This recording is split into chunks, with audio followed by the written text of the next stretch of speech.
Clair Obscur Expedition 33 is one of the best games I've ever played, combining elements from its humorous influences into a delicious cocktail of a game.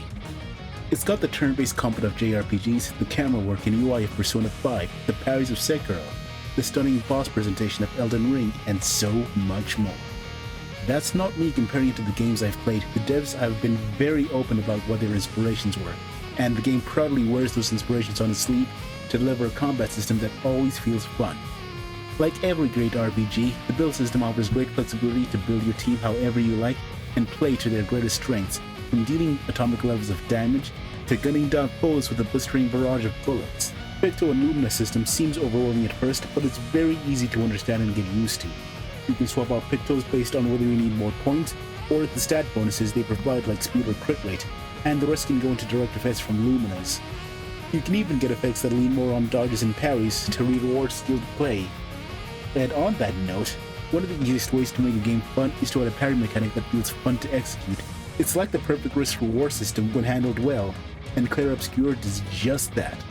Every attack can be dodged, parried, jumped, or super-duper parried, and it's up to you to learn how to deal with these attacks. It can be a little difficult. These bosses studied under the Golden Order school of throwing in feint delays, and just like Elden Ring, that late game damage is nothing to sneeze at. For the approximate couple dozen of you that watched my previous video, it might surprise you to see me being so positive about this. I criticized Elden Ring for similar reasons, but here I find the overall experience quite thrilling.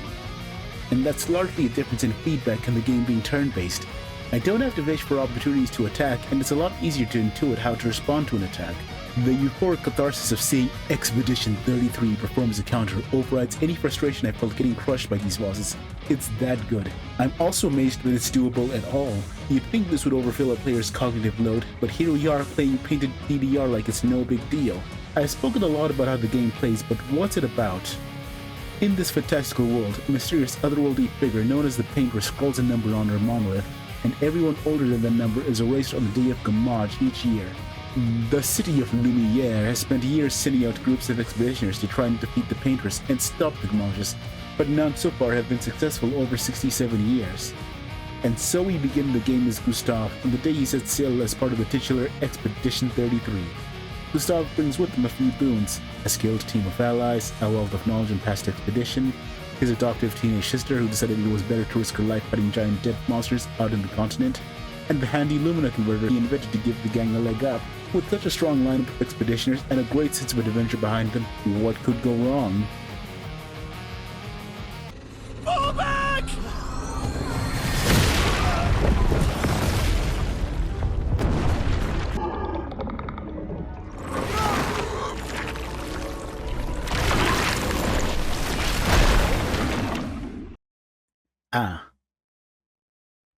I love this game's story so much.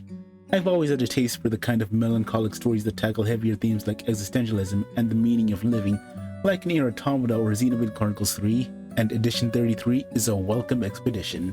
As the game progresses, it evolves from a grim fantasy adventure to a heartfelt exploration of trauma, grief, legacy, and even the value of art and how artists leave a piece of themselves in their creations. Party members don't just bounce off each other wonderfully, they're all used effectively to explore the game's themes. They showcase the resilience of human camaraderie and how even through the worst of times, we continue, not just for those around us, but for those who come after. The game also covers the pain of living. Not everyone will have the same strength to face adversity, not everyone will be afforded the same chances to make a difference, nor will everyone make the right choice when faced with dire circumstances.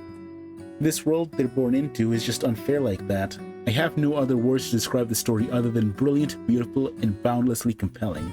The game's presentation is jaw-dropping too. Every location feels like it was ripped right out of a painting, from the stunning architecture of the streets of Lumiere to the various islands that dot the map of the continent.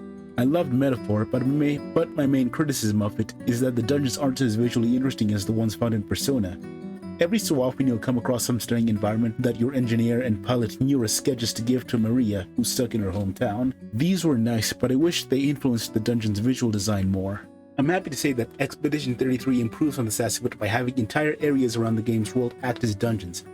Whether it's along as the critical path, or optional areas that each tell the story of either the world of Clair Obscur, or of the characters involved. There's even small mini areas that offer bonus rewards like music records to play at camp, or fun optional quest lines.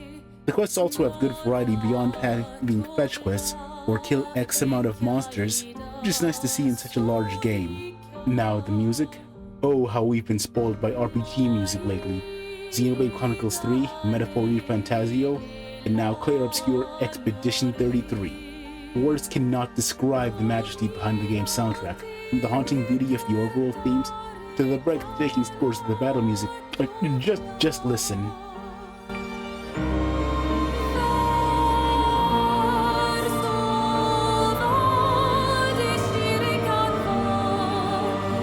And it's not just that it sounds good, so much of the music feels distinct to different areas and enemies, even when you can detect the same lead motifs in a lot of the OST.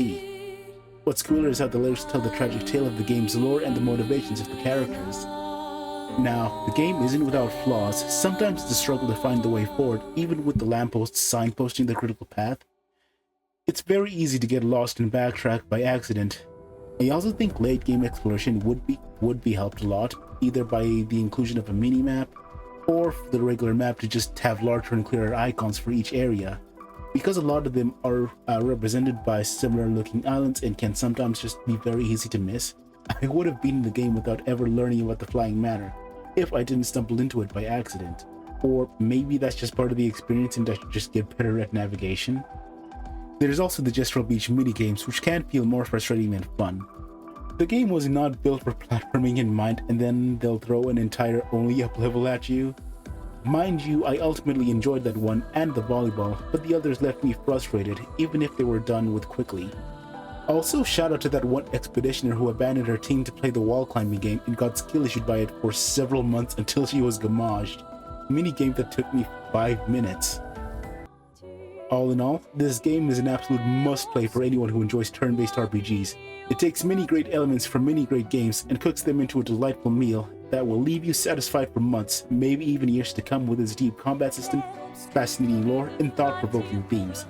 It's my personal game of the year, to be rivaled only by Silksong if it's half as good as the first Hollow Knight, and Trail's first chapter if it's even remotely as good as the source material. I thank you for watching, subscribe for more, and until then, this is Serge signing out. I have no other words to describe. I have no words because I can't speak, that's the reason.